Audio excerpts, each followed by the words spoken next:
So ayun mga kagulay, isang magandang umaga.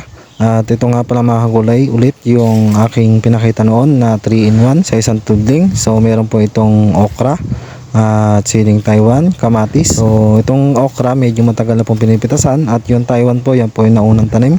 At ito pong kamatis, kapipitas lang po kahapon. So ngayong araw po ay biyahe. So bali mga kagulay, ngayong araw ang dating ng kamatis nga po ay medyo masakit sa loob dahil unang pitas pa lang kahapon, unang harvest. Ang presyo po ng kamatis sa mga unang harvest ay 70 to 80 isang crates ng kamatis. So tumatakbo lang po ng 2 pesos hanggang 250 pesos. Pero sana magbago yung mga presyo ng mga gulay para kahit pa paano makabawi-bawi naman. Lalo na nga po dito sa Bungabon, Nueva Ecija, dito po napakarami pong kamatis dahil sa nagdaang bagyo. Yung timing ng pagtatanim ng mga gulay ay nawala dahil nga sa pag-adjust. Dahil sa nagdaang bagyo ay marami pong nasirang gulay na iba, kaya ang naipalit nila ay mga gantong klaseng gulay. Kaya hindi natin maiwasan na magkaganito. Sana mapansin po tayong mga magsasaka.